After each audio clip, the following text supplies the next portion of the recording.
It's the only podcast on earth, the wrestling podcast on earth, with two former MLB All-Stars, Jason Kindle, who's not here, Dimitri Young, who is here. Wave, Dimitri. I'm also going to say, you keep saying two former All-Stars, and it's been me for a while. That's good enough for me. One former four-time Stanley Cup champion who is not here. One two-time X Division champion, PD Williams. What's up, PD? Hey, how's she going, eh? One band member from the band Rancid, who is one of my favorite people on earth, Lars Fredrickson. Lars, what's up? And we got a guest, guys, and I'm super excited. And by the way, before we really get into this, I want to wish him a happy birthday to Ricky Starks. Happy birthday, Ricky. Hey, happy birthday, yes. Clap it up. Well, listen, we are going to just hammer home questions to you left and right. We're really excited to have you on. And I guess I'll start off the questioning in this. You are one guy here who is in probably one of the greatest storylines going on in AEW with Sting. You have Tazz, you have Brian Cage, you have Will Hobbs. How do you, as a guy who went at the beginning of COVID, you were in NWA, you find yourself in AEW in probably one of the most premier storylines. How do you adjust to that going forward, kind of in a young wrestling career? You know, it's insane. I don't know. It's hard to put into words. You left out the TNT champion, Darby Allin, who, while we have some issues there, is a badass on every level. I wouldn't have called this at the start of this year, even if you would have given me $1 million. This is something that obviously I'm prepared for, but it's not something that I actually had in mind when I was preparing, if that makes sense. I went from, being in NWA and doing like the studio setting, going to wrestling Cody Rhodes for the TNT title with nobody, with no fans in attendance, somehow earning my way into a job. And now here we are a week away, basically, from a huge street fight match on AEW Revolution pay-per-view against Darby Allin and Sting with my homie Brian Cage. It's insane, man. It's insane. When I tell you time has flown by and I cannot keep up, there's times where I'm just like, yo, what day is it? What's happening? I lose myself. It's so fast. So, Ricky, I get where you're coming from, man. I really do. I remember being in that spot where it's like, man, I'm telling you right now, enjoy it while it lasts. It does fly by. Now what's it like with, man, I'm sure you grew up watching Tazz, right? Yeah. What's it like being like considered like mentored by him? Like explain that. How is that? It's weird. It's because my brother and I used to watch Tazz all the time, and we thought he was such a badass, especially when ECW came on TNN, and we'd wait up on Fridays for it.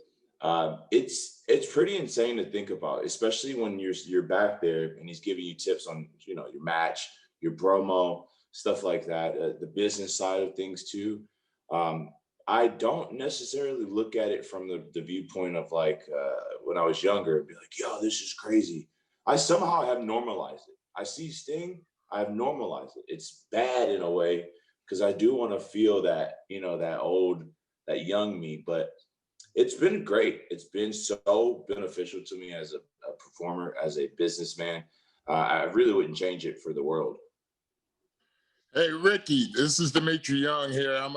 I live out here in Camarillo, California, and championship wrestling from Hollywood is out in Port Hueneme, which is like 20 minutes away. And a lot of guys go through that, and I like the independent stuff as well. And ever since this pandemic started, I've been able to watch a lot of that kind of footage. And then I stumbled upon you when you went through NWA and being crowned the first world television champion after a long while. How did that feel for them to believe in you and put the belt on you? You know what? I have a chip on my shoulder about the older generation of wrestlers, and this is being straight up. I sometimes feel like while the older guys who are still around have a lot to offer, and their intentions are good as far as helping get over the younger talent, it's not always the case. So I carry around a chip on my shoulder about that, and I'm very reluctant to certain things. So when I won the title, the television title, that to me was a crowning moment, and it was a big fu to the people that not only didn't want to give me a chance, not only that didn't see anything in me, but also too, it was me bridging the gaps. You know what I'm saying? um, I don't really find myself fitting in with how wrestlers are today. I never did, especially on the indies. I just feel like I'm in my own little bubble. So to be the revamped NWA television champion, and to be the bridge from the old to the new, that was great. That was perfect, because in my head, uh, the older generation couldn't tell me shit, and the younger generation like, oh, dude, okay, yeah, like that's pretty cool that this dude came out of nowhere, unknown basically, and won the television title. Who was, dude? You got to think about the people that held that title. It's Yeah. insane. Yeah. The lineup is insane, and to be working with some of those people right now at AEW, I'm like, it makes no sense. Mm-hmm. Well, like, what do you think? I mean, what you just said about having this chip on your shoulder, what do you think the biggest difference between that old school mentality and what's happening now with the younger wrestlers? Where do you think the disconnect is? Honestly, I think the disconnect it comes from certain old values. I still follow the old philosophies and the ideologies of the past, right? Don't get me wrong, I do. But there's some other stuff that I don't necessarily agree with. I don't necessarily agree with that everybody is out to get your spot, and that, you have this paranoia about it, right? If Here's my thing, nobody can take my spot, because I'm too damn good in my own head. No one can ever bury me. No one can ever make me look bad, because I'm in control. I'm always going to be in control. And if I have that mindset and I think that way, then when I approach other wrestlers and I work with other wrestlers, I'm not coming from a place of like, oh, you're a snake. I need to be careful. I need to bully you. I need to do all these things and make sure my spot is secure. So things like that I don't necessarily agree with. And there's times where you'll get into situations like, especially on the indies or even at NWA, where the older guys who have been doing it for so long, that isn't a that isn't a pass to not only bury younger talent and get over on them. Um, that should be an opportunity to show other people, hey, if I've been doing this for 30 years, let me show you why I've been doing it for 30 years and I've been on top, and I can get anybody over because I'm that good of a wrestler. So those type of things, I usually, that's why I have the chip, because I've dealt with it for so long and had to sit back and, not be given a chance, because some guy who still wants to hold on a very sliver of thread about his popularity in wrestling still can't let go and make way for new people and give back. Sitting no, here, go ahead. sitting here listening to you, you do not sound like the Ricky Starks who is on TV. How did you find the TV voice of Ricky Starks? The TV voice, to me, the Ricky you hear right now is the same Ricky on TV. You must be talking about when I'm actually more fired up, and I have a little bit more passion behind what I'm saying. Um, Love Joneses. the love, oh, the smooth operator Ricky. That's what you're referring to, huh? Yes. Yeah. Honestly, man, um, there's some days I feel very calm and collected, and there's some days I feel very amped up and ready to go and passionate. I think that's where the two come into play. It just depends on how I'm feeling, honestly. I don't like to the same thing with my entrance. Here's the thing.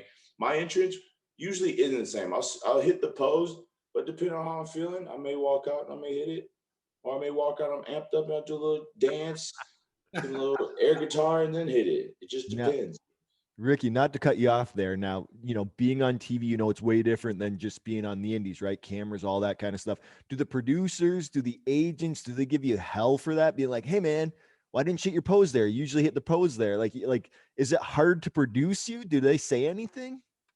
I'm not to toot my own horn, but when I first started, there was some times where they would be like, hey, you didn't hit it today. Why didn't you? Like, and in my head, I was like, maybe it's a little too much sometimes. So once I got past that, it was fine. But the producers do like working with me because I know where each camera is almost at every time. And I love the hard cam. So it makes Tim, the producer, Tim and Daryl, their job's way easier. And they don't have to keep switching everywhere. But yeah, when I first started at AEW, I didn't want to do it all the time because I was like, it's a little bit overkill, but I get it now. All about branding. Now you're always on AEW Dark, and you and Tazz, I love when you two are going up against each other because you think that every manager and their their client, they always get along and stuff, but it's like you two kind of snip at each other and you always have difference of opinions. And does that help you with your promo stuff? Because I mean, you are just on point every time that you're on there. I didn't think of it like that, but I think that does help me be a little bit more quick-witted. I've always been pretty quick-witted and smart aleck on the drop, but working with Tazz is so much fun just because I can enhance that. And I do get a lot of people asking me, like, oh, do you two hate each other? No, that's just how I interact. I can interact with people like that. Like that's that type of commonality we have with each other, and understanding of we just bust people's balls. That's really it. Lars? Oh, I was just sitting here thinking, because you're able to, to kind of go back to what we were talking about, the disconnect with the old school to the newer guys, and it seems like, and one of the things that I do enjoy about the wrestling, whether it be on Impact or AEW, is you can see there's a camaraderie there, like a real camaraderie. And I feel like you're right on saying that there's no like, I mean, I'm sure there's backstabbing, but there's backstabbing and everything. But my point is it feels a little bit more like together, like a team. That's kind of what I feel like is coming off the TV screen, like everybody's kind of working together. Would you say that's a fair assessment of what's happening in that locker room? Absolutely. I think a team effort is always the best way to go. Obviously, everyone there is competitive, and we all want certain spots, right? But the old way of doing it, from the stories that you used to hear, it doesn't work anymore. It's not. You just don't need it, right? So now, while we do have the teamwork and we have that team mentality, everyone is competitive within their lanes. And obviously some lanes need to be worked on a little bit more. Some lanes merge into one, So I think having that team aspect, especially at AEW, is so important because people forget we are a startup company. This is still, we haven't been around for 30 years, like some companies have been. So it's important to lay that foundation right now.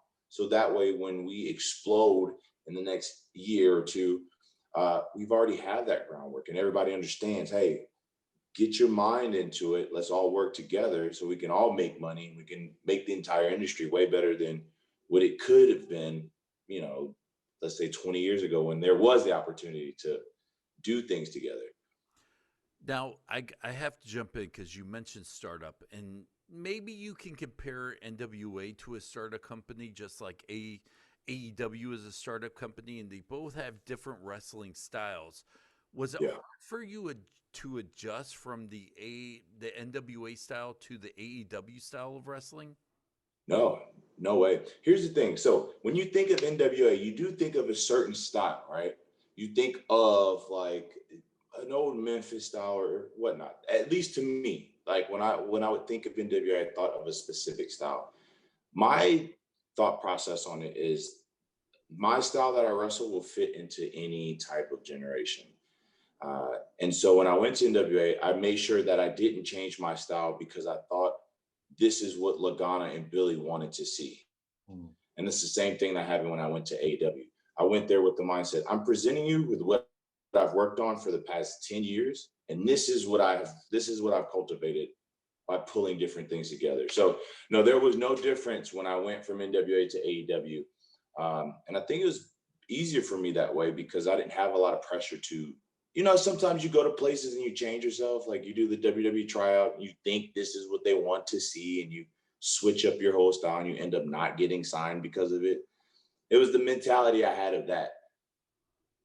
So, I got two questions for you, kind of, sort of. One's a quick one, and so, like, who trained you first off? I don't recall, and what's that one, really quick? So, Mr. Mexico #2 trained me. His name is George De La Isla. He was I wouldn't say he was a job guy, but he was a local guy back in California in the 70s and 80s. Who he said he worked with Piper and the Guerreros and things like that. He was in Big Time Wrestling. Yes. Okay. Now, my follow-up for that. So, he's old school, I guess, but you talk about this old and new and aspects of both and all that kind of stuff. So, you're training, you're growing up, you're watching wrestling and stuff like that, and you're so smooth in the ring and everything you do. Like, where do you draw your inspirations from? Is it like, oh yeah, I take a little bit of this, I like what he does, or just like, hey, I'm gonna do my own thing? Like, how did that all come together?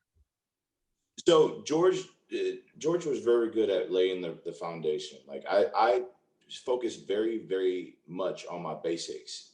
And so growing up, I've watched wrestling all my life. Never did any sports, never did anything. I've only watched wrestling.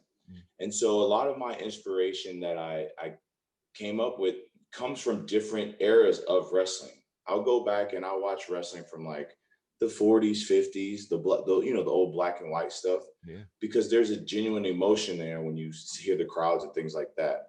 Then I used to be really big into World of Sport. There's a good year. I love World of Sport, man. Yeah, that's all I watched. I only watched that.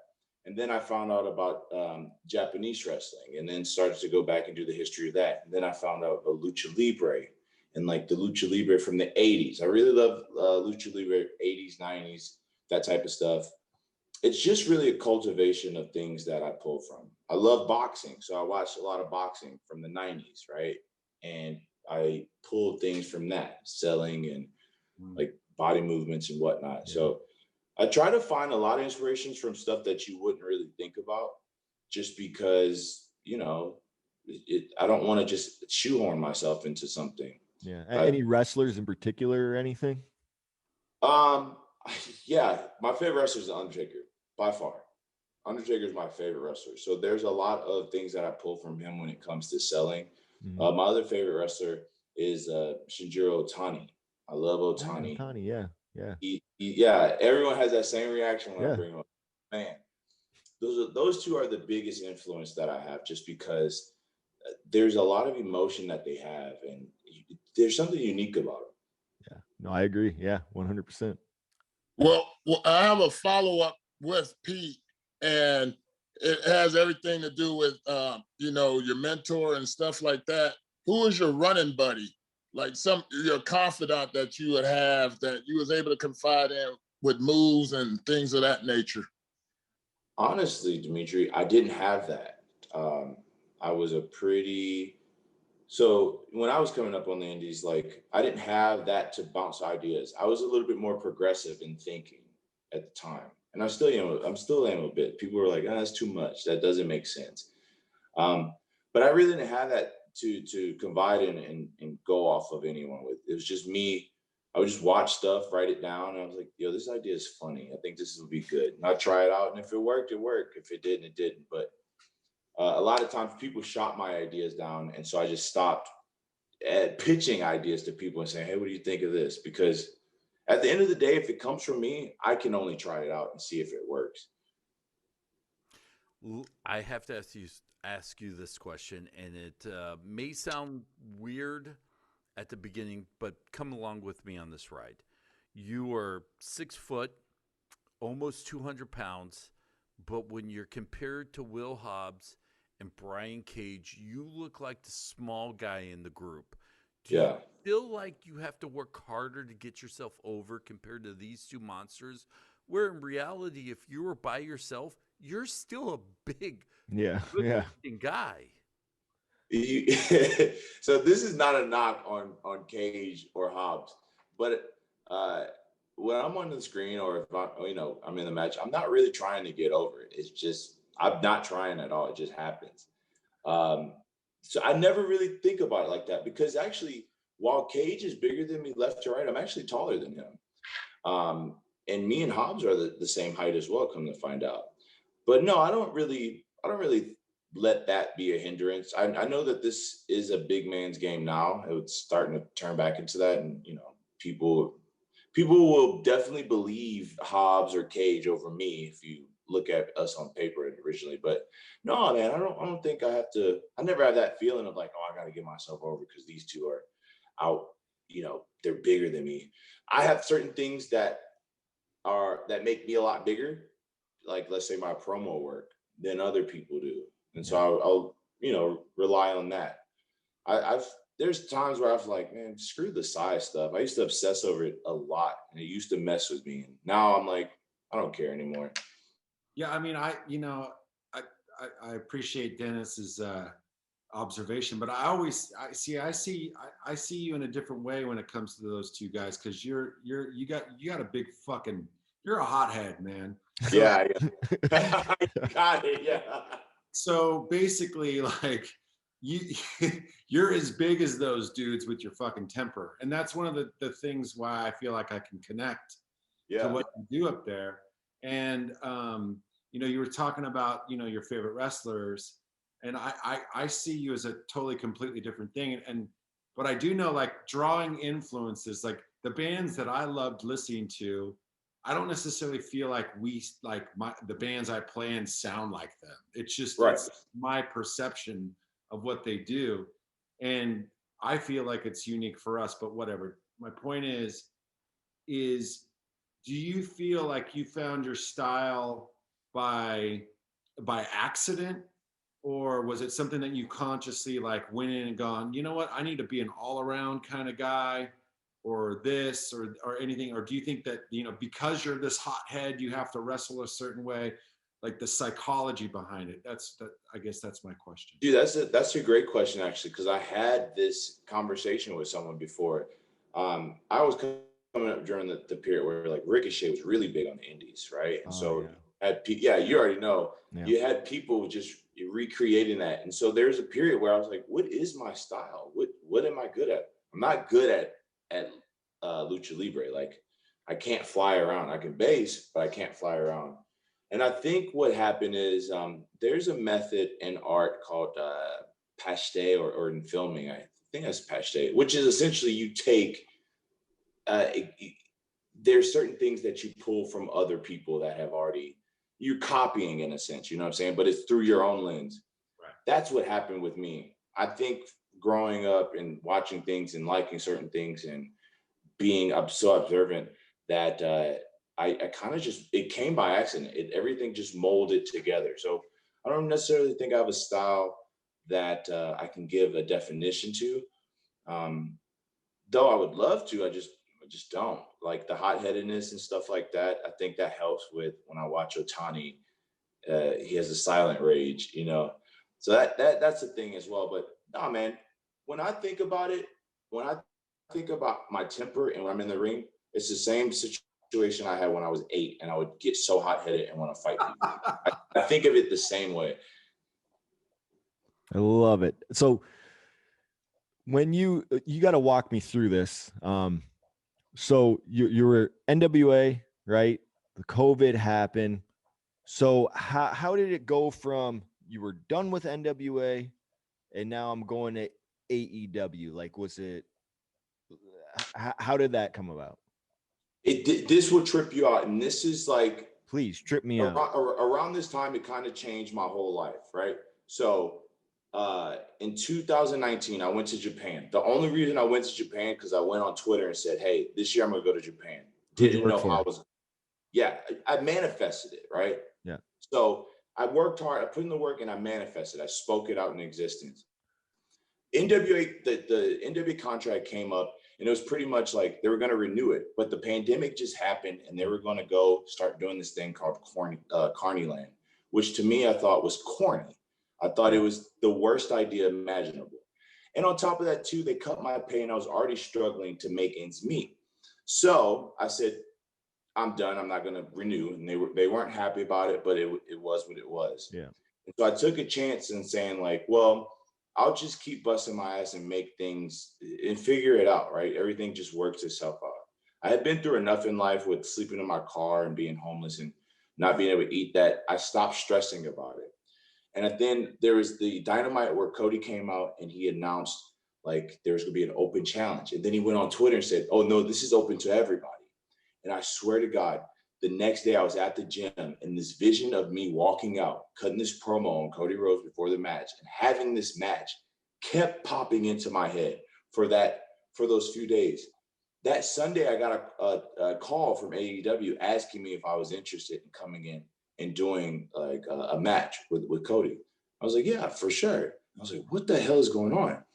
I get there and theoretically, I didn't have a promo live in front of him, but I wasn't supposed to have a promo at all. I go and do some B-roll stuff on Tuesday and Wednesday, and they chopped it up because the producer had liked it so much, and he pitched it to Tony like, hey, maybe we do a promo package before he comes out. Dude, the promo package, I came out, I had an entrance and theme song.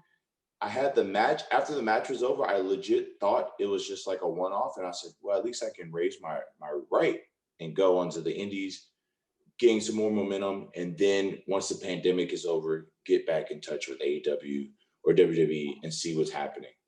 And sure enough, that Wednesday, my match airs and I get a call from Tony and he offers me a job. It was the most insane thing that's ever happened just because it started up here and then just materialized so quick. So what? Go ahead, Pete. No, I just wanted to follow up with, all right, so you didn't even have a job lined up at AEW. I had nothing like yeah. NWA, nope, no thank you. You're cutting my pay, not for me, all that kind of stuff.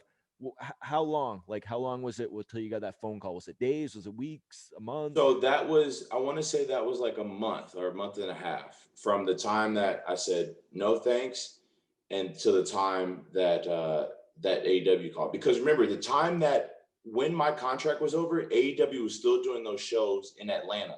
Remember in that like in their factory, right? Right. So they had that period. Then once they moved over to dailies, that's when I got it. So it had to be like 2 months span of that gap between not having a job anymore. And then last thing, then we'll move on. I just want to keep touching on that. So then when they called you, like, so who called you? Like, did you reach out to them prior and they were like, you got nothing for you? Or did you think they didn't even know you existed? Or like, what was the hookup there? So let's go back to that earlier that year, right? In February, I had when they came to Austin, I went to go visit because I just wanted to see my friends like Sammy and Max and things like that. Mm-hmm. And I saw Cody. I knew of Cody way before, and I was just saying hello. And I said hello briefly to Tony. And then I went to hang out with Max afterwards, and we had a little drink. And I got to meet QT and everyone else. Mm-hmm. That was really the extent of them in my head knowing me. Prior to that, I never reached out. I didn't know who to talk to. I didn't want to ask my friends for help on it. Mm-hmm. I just figured, well, if it's meant for me, it's meant for me, and I'll get in touch with them. But it was like QT or one of the production people had called me and asked me if I wanted to do it, just to see what the interest was. And I was like, yeah, absolutely. Wow. I'm gonna beat you to the punch, Dennis, because you're gonna probably ask this question I'm gonna ask. But saying all that and going through what you went through to now be in AEW and be on a serious platform, in the next 5 years, who are the guys that you would like to wrestle in the wrestling ring? Because now that you have that platform, you can pretty much say who you want to wrestle.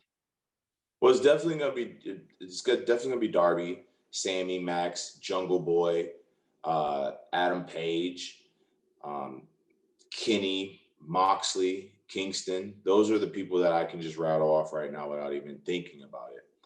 How about outside of AEW? outside of AEW, it'd be Naito. Who else? That's really it as far as people outside that I can think of. Well, keep in mind, I don't know if you watch the Impact product, but obviously there's like going back and forth, Impact, AEW talent. Anybody you got your eye on? And Impact. You know what? I really know Swan, so Swan would definitely be on that list. That was exactly what I was thinking off the top of my head right now. I was thinking him and Sammy. Oh yeah, Callahan. Sammy Callahan. Yeah, that'd be a good one too. Like hothead versus hothead. I mean, like you guys could like do your own belt, like the hothead belt. Be like a head exploding and shit. Jake something. I've worked with Jake a bit, and I really like Jake too. Yeah, I really enjoy him. When I was coming back after I did my little retirement, he was like, I rolled around with him in the ring just to get my footing back. You've had matches with him? Yeah, at AAW actually. Oh, okay, yeah, AEW. I totally forgot you worked there. I would say Ethan Page, but that's more of a free agent. But he's definitely on the list as well, and I've worked him too. So yeah, those would be the people that I can think of, like just shooting them off. And I feel like I can have good chemistry with almost anyone, just from a selfish standpoint, No, I could definitely see that. All right. Dennis, you've been waiting so patiently. If you want to ask your question, I have March 7th is AEW's Revolution pay-per-view. We're excited about that. Sting, Tazz, two legends that you are connected with through a storyline. But I want to bring this back to your indie roots. We've learned a lot about your NWA ties, a lot about your AEW ties. Can you talk a little bit about because a lot of people think, oh, Ricky Starks, he's an overnight sensation. He showed up on NWA. He showed up on AEW. He's a star. Yeah. What about your journey to those two major promotions? Honestly, I tell people it took me 10, 11 years to become an overnight success. That's just how it is, the indie stuff. So here's the deal. I wasn't big on the indies. That's just straight up. I wasn't really big on the indies. I wasn't really traveling that much. In terms of like how people were, like how Ricochet and Sammy and those guys were every week. But the stuff that I was able to get on the indies was valuable. I had a major promotion here in Texas called Inspired Pro and ACW that I did a lot of work with. And then from there, I would just travel to different shows. But I think the work that I had on the indies, albeit while it wasn't exactly what I had envisioned when I first started, as far as the opportunities and things like that, I made the best of it.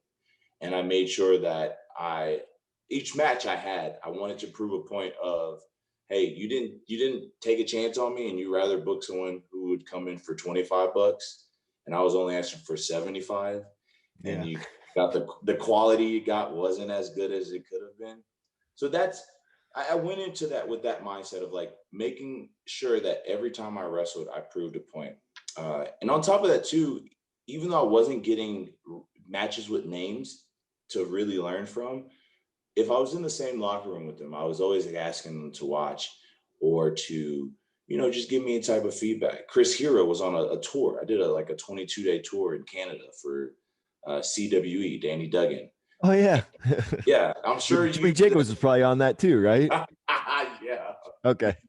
He asked me to be on that. I just couldn't make it. But anyways, go on. Yeah, he was on that, and it was hell. It was definitely hell especially during the winters. But it was so great to have to have someone like Hero or Jimmy ask them for advice and be able to use it literally the same day and go from there. So I do miss the indies quite a bit. I miss the intimate setting and the grind. The grind's a little bit different, obviously, when you're on national TV, but there's still a grind nonetheless. But yeah, man, I think that I wouldn't change it for the world. I busted my ass, not even knowing where I was going to get to. I thought it was going to be WWE, but it wasn't, especially after the tryout, and they didn't want me, and they were signing people who didn't have passion for wrestling. That really made me be like, yo, what? Wait a minute, what? You'd rather hire someone who doesn't watch wrestling as opposed to the guy who breathes it? Crazy. Ridiculous in my eyes too. What years did you start working for them as, like, I'm assuming like enhancement stuff? So I started doing enhancement stuff in 2012. I was working at Microsoft at the time when they called me. I said, "Oh, this is it. This is it. This is how I get signed." Well, I mean, yeah, 2012. I mean, they're still in. They weren't really doing the NXT thing, and the guys like they weren't doing that till about like what 14, 15, 16 ish, Yep. 15, 16 or something. So I mean, that sucks, man. But yeah, know, you were wrong place, wrong. It wasn't meant to be, man. Well, I can't, honestly, I can't, I mean, not to talk like you're not here, but I can't see you there. Right. I've had people tell me that too. And I think, like I said, everything works itself out. I had the tryout in 2017 and put all my eggs in that basket because I had nothing else. Sure. I had nothing in terms of anything on the indies, and that was really it. And yeah, that didn't happen. And then that's when I started turning to making my own vignettes. That's when I said, well, hey, if I can't get the opportunity to get myself over for TV, I'll just make them myself and post them online. And it kind of started from there. And what do you think about that? Because, sorry guys, don't mean to cut you off, but we asked this to like almost every guest, because we got like old school where you had to like pretty much put out a videotape and then get a promoter to book you and all that kind of stuff. And you're like, you know what? Social media, I'm going to take this matters into my own hands. What do you think of that? That anybody could pretty much put out a video and be like, hey, it can go viral. And then now they're the thing. What do you like that? Do you not like that? So here's the deal. I actually don't like social media. And for a while, I had kind of kept pushing against it. And, you always hear like, oh, there's money to be made on social media. Sure, there is, but it's not in the same way that if I make my money off of social media by doing vlogs, I can't tell you that's how to do it, because that only pertains to me and that's how it helped me. So once I got past that and I came up with the idea of, well, people see social media a little bit more, right? That's a little bit more criticized. If people criticize social media so much, then maybe I can use that to my advantage to get more eyes on myself. And whether that's through how something quality looks or saying something to agitate the waters, I was trying to do that. I think social media is a great place to have the option, the opportunity to really get yourself over, as they say. I remember seeing Seth Rollins at when I was an extra, and I said, hey, what can I do to really make it? And he goes, I can't tell you, because when I was coming up, it was easy to just get in the cars and drive to the shows and get on and prove your worth and keep coming back. He goes, now I really don't know, because the landscape has changed with the advent of Twitter and stuff like that. We would have never had you on if it wasn't for one of our fans. I believe his name was Miguel, who tweeted us and said, you have to guys sit down with Ricky Starks, because I think with what we do and who you are would make a great interview so far. It's phenomenal. Going back, I have to say I've learned so much about you, and this is a phenomenal talk. What were some of the guys? Now, we know that The Undertaker was one of your favorite wrestlers. What was the match? What was the pay-per-view? What was the show that got you hooked on wrestling? I don't know the specific one, but the earliest memory I have is Taker versus Brett with Shawn as the referee, SummerSlam 1997. A phenomenal story, dude. It was a great match. So good. It was so good. That's like the earliest memory I have of seeing that. Like, what is going on? Like, what is happening? It was, God, every time I think about it, I get so hyped up, because that type of emotional memory that match made for me is the same exact thing that I try to do when I wrestle and pay it forward in that sense.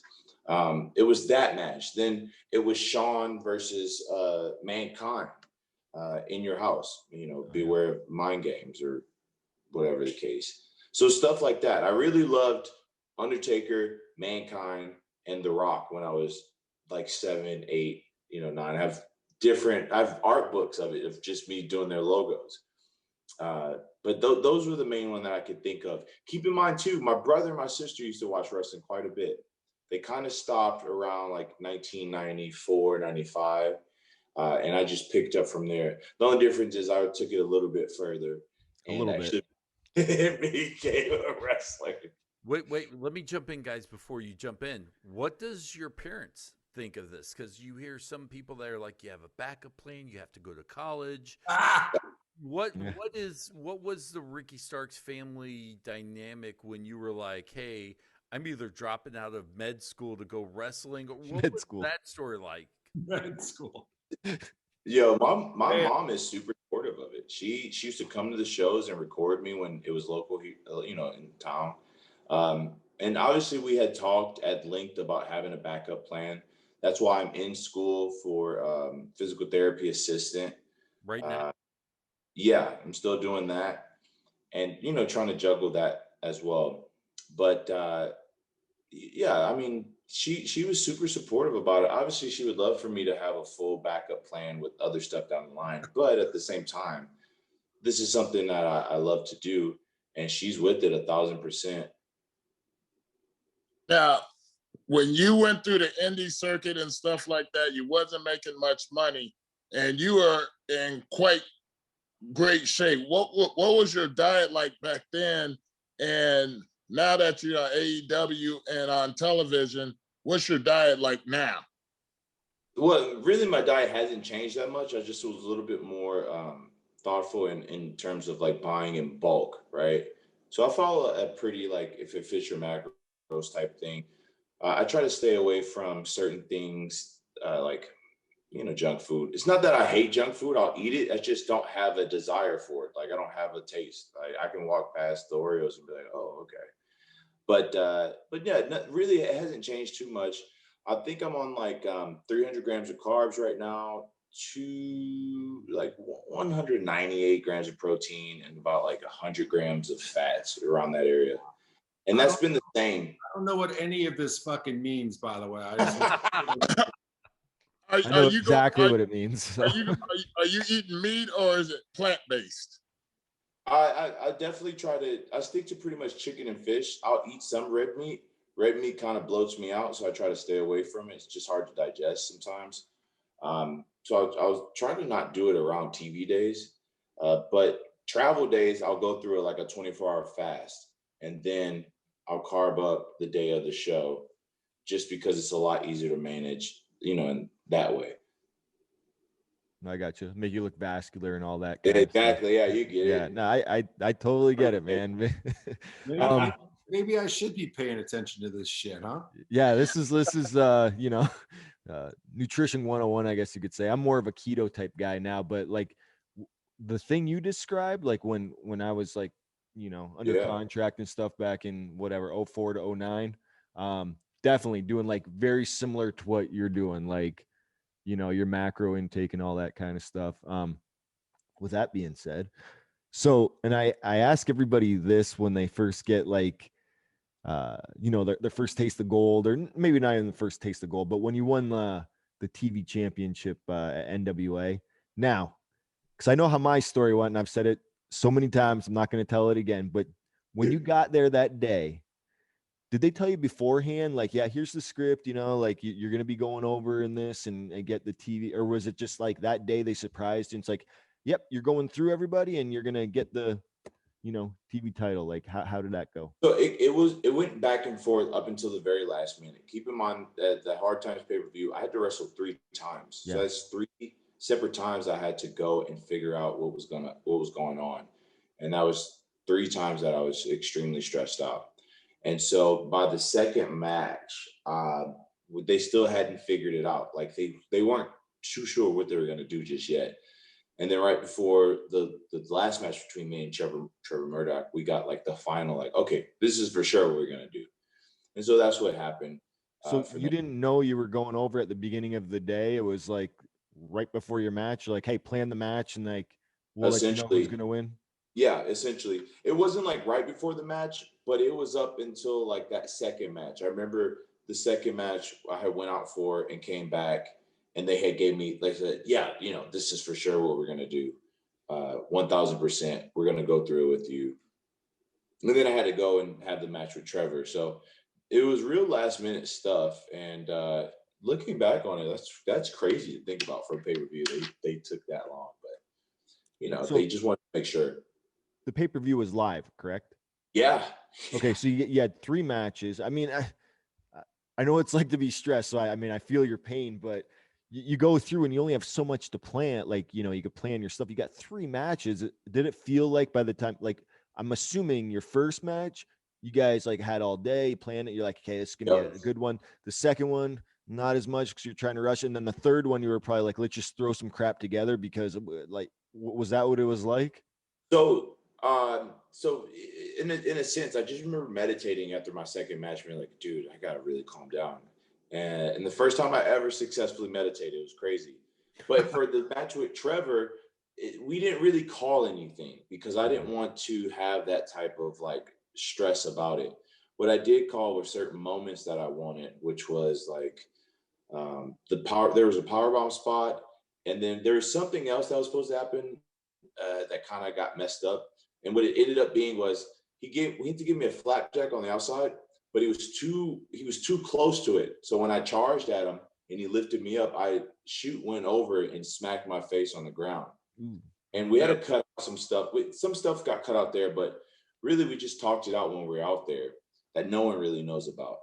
I liked it like that because I didn't want to have to remember anything and feel so stressed about it, man, because it was such a stressful day. Yeah. It was so stressful with two matches on pay-per-view, making sure they hit times.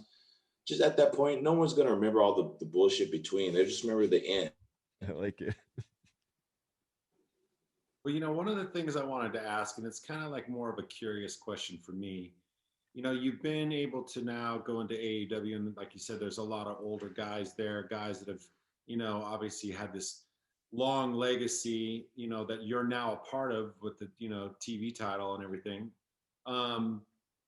Was there one guy that like you ran into and you thought, maybe from a kid, because I've been, obviously a fan, and like you sound like you're a huge fan. Like, was there one guy where you're kind of like intimidated to kind of talk to because you thought he might be a little bit more like his character in real life and not nice, like did somebody blow your mind, like Jake the Snake or somebody, Tully or Arn, just be like, hey, what's going on, buddy? And then not just, initially it was Tully. I thought Tully was a bit standoffish, for whatever reason. But then I remember him like pulling me to the side after one of my matches and talking to me, and I was like, "Oh shit!" He's just such a great guy. He's a very great guy. Jake was very nice too. Arn is like, they're very, very helpful. But Tully is the first one that came to mind. That I was like, I don't want to make this dude mad, and it definitely changed my idea about that too. D? Oh, all I was gonna say was, when you're on AEW, and we talked to a lot of the wrestlers about being unscripted, being able to go out there and say your own promo without having something you having to read from a cue card or whatever. How do you get that freedom? I love that freedom. There's times where Tony will give me a direction, right? And he'll say, just go in this area. And I may bounce 1 or 2 lines off of him that I'll come up with. And he approves it. But for the most part, I like it. And I'm going to tell you why. I feel like wrestling nowadays lacks the very authentic thread that people want. Sometimes people come off real corny and too like tough guy-ish and things like this. I've been in quite a bit of fights in my life, and I have won some, and I've definitely got my ass kicked, and I have no humility in saying that. And I feel like people would appreciate that more if we had wrestlers who took that approach of humility. Like, I'm not this big badass dude, but I definitely will make sure we got in a fight. Both of us is going to the hospital. That's the approach that I take. So to be so authentic in terms of that and genuine, I think is great for me, at least, because I don't have anyone trying to, corral that and be like, well, maybe not go so far on this route. That's why I love Eddie Kingston promos, because that's a very authentic person and you can feel that. And so by contrast, when you see everything else, and I'm not talking about on AEW, but just in wrestling in general, there's some people who play wrestler as opposed to just, you are a wrestler. You don't have to play it. You don't have to play this character. People don't want to see Hulk Hogan promos anymore where you're yelling and blah, blah, blah, blah, blah, blah, blah. They want to see someone talk their mess and someone like me who talks shit to somebody who's wearing pearls. I'm wearing pearls and I'm talking trash to you. That right there is authentic, because you know what I'm saying? Who else would do something like that? So I love the promos. I love not having scripts. I get why they have it for some people, because it can go off the rails really quick. Mm-hmm. But for me, if you prove your point and you can show management that you can be trusted with having that free reign, then why not? Well, No. hang on a second though. You talk like you're a 30-year veteran right now. Hell yeah. But you're not even 30 years old. He is 30, right? You're 30. Yeah. Yeah. You're killing my demo though, PD. I can't tell people that. You're going. Oh yeah. 21. How does it feel to be 21? Wait, hang on. Yeah. I have to ask you this. You're still relatively young in the business of professional wrestling. Right. You are at the top of the industry. Do you have an idea of where you want your on-screen character to go as far as evolution, or are you where you're at, where you want to be?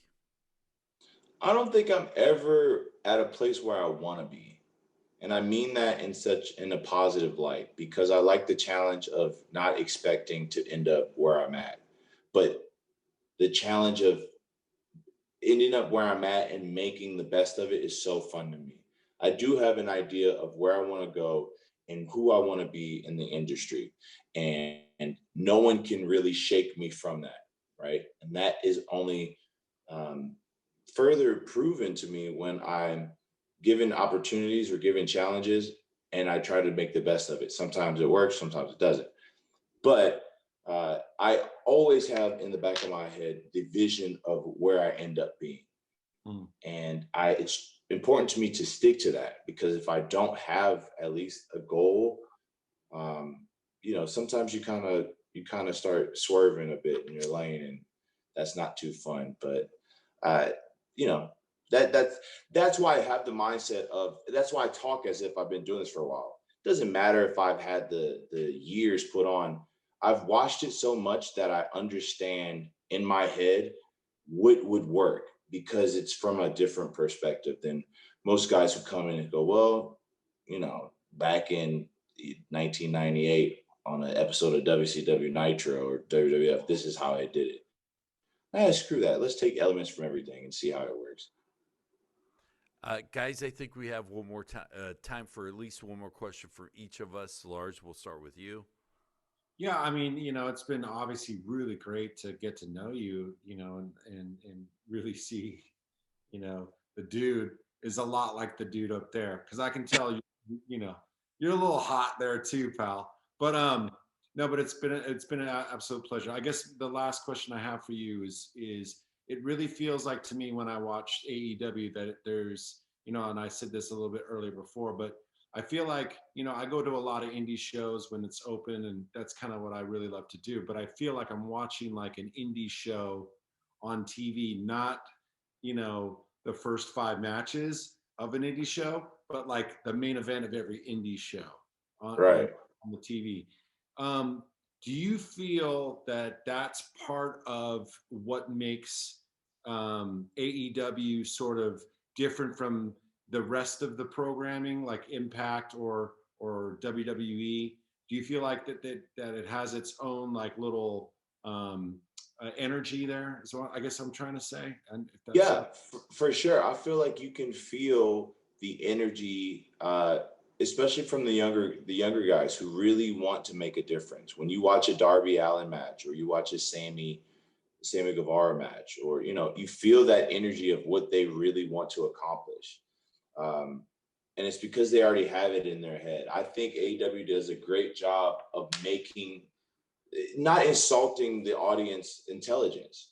You know, I think they go, hey, these two dudes, they're great. Let's see what a matchup between these two guys look like.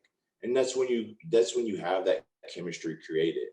So I think they do a great job of cultivating that type of feeling, the feeling that you just said. There's an intimate feeling of, like, when you go to a live show, like you watch a live band, you understand that, hey, they're not top billed, they're not the top billed artists right now, right?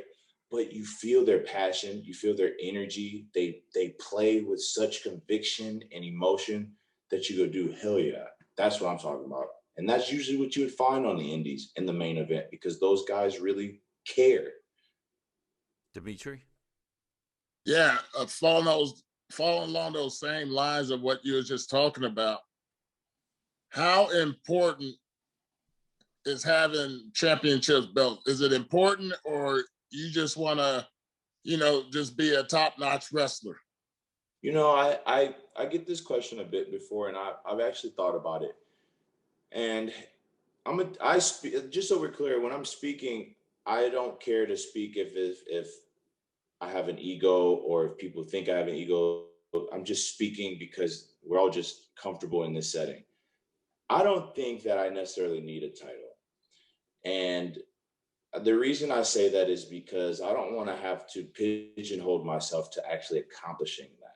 Like, I don't want, like, if I went my whole career without winning the title, I think I would be okay, because there's other things that I can do that would make people forget about it, right? Entertaining, being a good wrestler, being a good talker, things like that. Would I love to have a title? I think that'd be cool. Yeah, for sure. But do I need one? Not necessarily. I think I would make a title, if anything. I don't think the title would make me. Pete, before you ask your last question. Okay. Oh, no, Pete. I'm gonna ask my question. I'll let you wrap up the show. Well, he just said something pretty interesting about making up his own title, and I gave him an idea earlier on in the show, and I would like to see that come into fruition, Dennis. Make that happen. Maybe text him after or something. Yeah. Well, I'm sure someone knows who he is and can help you get in contact with him. But that kind of goes along the lines of my question is, I find it interesting where there are some guys that do these wrestling podcasts, right? Right. We've put together an eclectic group of people from a Rancid to Petey Williams to baseball players to a hockey championship superstar. When you get the reach out to, hey, these group of guys want to interview you, what is it about these group of guys that make you go, yeah, I'll do this podcast, opposed to a Billy Joe who lives in his mom's basement who does wrestling talk, who wants to interview you? Well, here's the thing. I actually don't do a lot of podcasts, and I don't do a lot of interviews, because usually they're requests from people who have 2 followers on SoundCloud, and they want to ask me the same questions that they literally could have Googled. yeah. They could have Googled it. And so there's times where they get offended by it.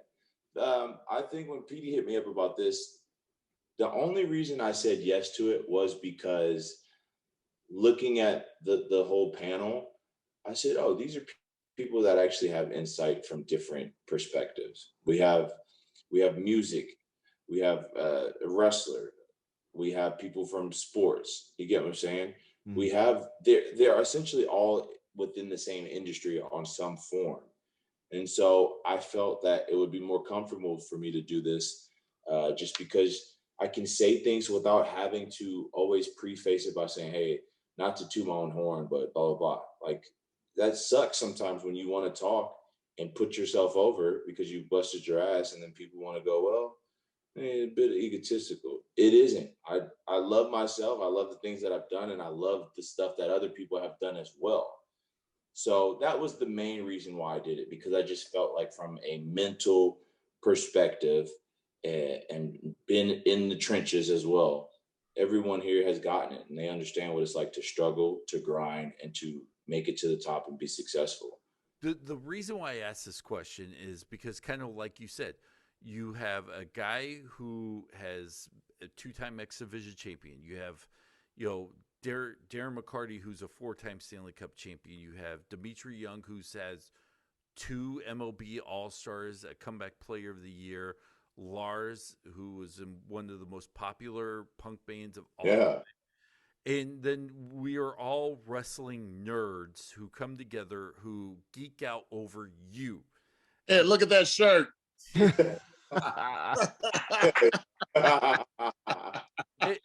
And my favorite, the only reason why I say these two things is one of the reasons why I love doing the show is I watch all these guys who become accomplished in their own fields geek out over you, and then you geek out over all these guys who are wrestling fans. And I think it's an amazing dynamic for a podcast that I always kind of have to say, wow, at the end of every show. Yeah. When you put it in terms like that, it is crazy to think about. And I think it's a good reality to have that at the end of the day, we all share the same love for wrestling, right? And the passion for it. And to be able to say, dude, I like what you're doing. No, I like what you're doing. You can't go wrong with that. It's always going to cultivate something better. So yeah, I'm in agreement with you. It's very cool to think about it from that perspective. Pete, for everybody who is listening, the show's about to end. For us, we're going to hang out and probably talk a little bit before we actually disconnect. But Pete, wrap up the show. Ask your last question.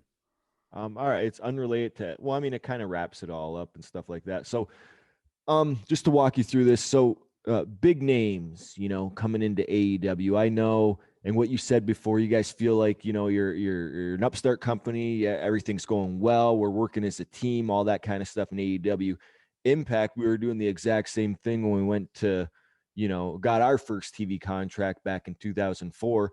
We were all super excited, working as a team, all trying to get each other over and stuff like that. How I think Impact ruined it, it's not that bringing in the big names like the Stings, the Kurt Angles, stuff like that. I think it was more so the way they utilized them, right? Yeah. You have guys that built the company and they bring in, I like to call them outsiders. And the way they booked them, it's like, oh, okay, you're going to go over and beat all of our, talent that we built up the company with. AEW is not doing that, or right. I'm hoping they're not, but I just want your perspective of, like, do you feel like AEW is doing it way better than the way Impact was doing it? Like, what are your thoughts on those superstars that you watched growing up coming in? I think it's cool. And so I know I kind of hated on some of the older generation earlier today, but it wasn't in reference to anything that AEW is doing. It was just in reference to the stuff that I had to deal with on the indies and stuff like that. Oh, I totally get where you're coming from with that, but yeah, go on. Yeah. I think AEW does a great job of taking a legend and presenting them as such. I think AEW has done a great job of taking someone like Arn, Tully. We have people backstage such as Dean Malenko and Gary Lynn, and we treat these people with the utmost respect, and we don't insult their experience and their knowledge in the business. Same thing with having Sting or bringing out. The most recent big signing was Paul White. So having these people, in my opinion, is so great because we treat them with respect. And then in turn, these legends also understand, hey, I'm not going to bury this guy. I'm not going to try to run over him. I'm going to try to excel them. Jericho does that as well. So to me, I love having that because I don't feel like I used to feel, where I'm like, oh, great, another dude just coming in for a paycheck. Okay, well, that's how I used to think in Impact back in the day, but okay. Yeah, so you get it. And I've had that feeling before at other places, but thankfully I don't have that here. And Good. that's I think that's a testament to AEW and how they treat people. You got to think about this. I got the match coming up March 7th at AEW Revolution against me and Brian Cage versus Sting and Darby. Think about this. I am brushing up against the last legend of that period. Yeah. Like I think we can all agree with that. And I had a friend tell me that earlier, that I'm brushing up against this last legend. After Sting, really, that's it. That's it. It's just gonna be us now. So as the new people that people look to, when we talk in terms of hotbeds and those periods, Sting is kind of the last of that. And I think I haven't really put it in scope yet, and it hasn't hit me, but it slowly is. That's an amazing thing. That's such an amazing thing. And the fact that Sting is willing to come in and work with people like me, a dude he doesn't know anything about, it just tells you how he looks at AEW and how AEW looks at him. You said something interesting, and I keep trying to wrap it up, but for what people don't understand is you could be an indie guy who's been in the industry for 7 years, scratching and crawling, and trying to move your way up to the top. And not to pick on the guy, but someone like Buff Bagwell who comes in, who's a little bit past his prime, who you now have to do a job to. And I'm not saying you in general, but I'm just trying to put the scope in. Like, these promoters bring in these guys who have once had the heyday in the spotlight while burying the young guys who are trying to make it up. And it makes it harder on the indie circuit for the young guys to come up when you keep having to take jobs against Buff Bagwell and Tanaka, who are 60 years old and you're 23. Right. Here's the thing too. I've always been a big believer in iron sharpens iron. If I'm having a match with Buff Bagwell and before we go out there, he tells me that he just wants to take it easy, I'm livid. I'm pissed off, and I don't appreciate it. I don't care if I'm winning or if I'm losing. The fact that this guy who comes in, who has the experience and the knowledge, doesn't want to put forth the effort, but I am, and doesn't want to take the time to like at least give me that type of courtesy. That's why I hate those type of people, those type of guys, those type of wrestlers. I wish it was different, but obviously that's not always going to be the case. I tell you this, the day that I retire, the day that I move on from being in ring and I maybe come back for a one-off thing, I'm going to make sure that the person that I wanted to wrestle when I was on the indies, I am that man 100,000%, because I didn't have that. And so I think it's unfair when those type of guys, people like, let's just say it. I remember being on a show with Honky Tonk, who didn't want to take a bump. Dude, he doesn't want to take a bump for anybody though, man. Like, it's hot. Don't come to the show. What are you here for? Go sign your little pictures and your autographs and keep it moving. Don't waste a kid's time who wants to learn, and you're just here for a payday. Cool. If money's that important to you, go do something else. Damn. Well, I definitely think that your retirement match, you need to come out with one of those big top hats. I want a monocle too. And flex. I was just thinking, if I was a wrestler and I had to do a job to fucking the stuff, I'd be a fucking postal worker or something. You know what I mean? I wouldn't mind losing to Buff Bagwell, but damn, Buff, we're gonna make it be great, make it entertaining. I'm sorry, bro. I wouldn't lose to fucking Buff Bagwell. I'd go in the back and just take my life. Talking about Bud Bundy. If I'm doing a job to fucking Buff Bagwell, then I'm the shits. Okay. But hang on, Pete and I have the best Buff Bagwell. Let's not even talk about that. We got Ricky here. We'll talk about it on another podcast. Nope. So Ricky, let me cut you off, Dennis. We're not here for that right now. But Ricky, we'll tell it off the air. Yes, Ricky.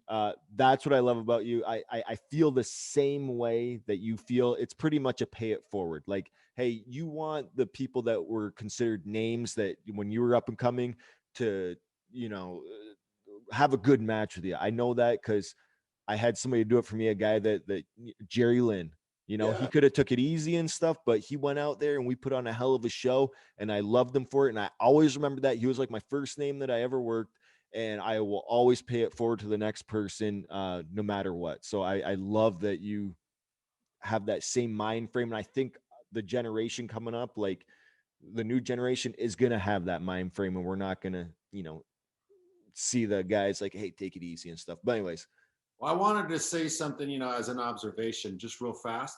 You're not an egomaniac, brother. You just got a lot of self-confidence, and that's something that needs to happen when you're at this level of this business. I'm sorry. I mean, at any level like this, you have to have a little cock in your walk. You know what I mean? It's like, I mean, you got you gotta swing that dick around, because it's like, if you don't, then no one's gonna pay attention to you. You know, I'll take my fucking shirt off right here again just to show you. No. No. Well, let's see the Like, nipple I wanna ring. see this shit. So I don't see you as a self-centered. I see you as self-confident, and that I just wanted to point that out, because if anybody's talking shit about that motherfucker, I'll fight him. Yeah. Thank you.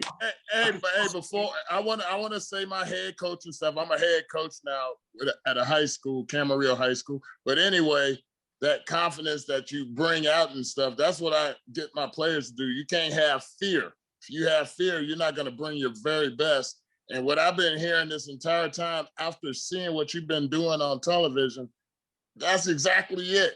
So Amen. please continue to do what you do, Ricky Absolute Starks. March 7th, AEW's Revolution. Ricky, where can people find you online? You can find me on Twitter, Starkman Jones. I'm on Instagram too, Starkey Baby. You honestly, you get inspiration from both platforms: fashion advice, life advice, women advice. Man, this has been probably my favorite interview we've done so far. I'm turning into Jason Kendall now, and I apologize, but this has been great. For everybody at home, like I said, the show's over for us. We're going to chat offline. Thank you guys so much for listening. Wrestling Perspective, find us on all major platforms, YouTube, whatever. Tell your friends. Good night, everybody.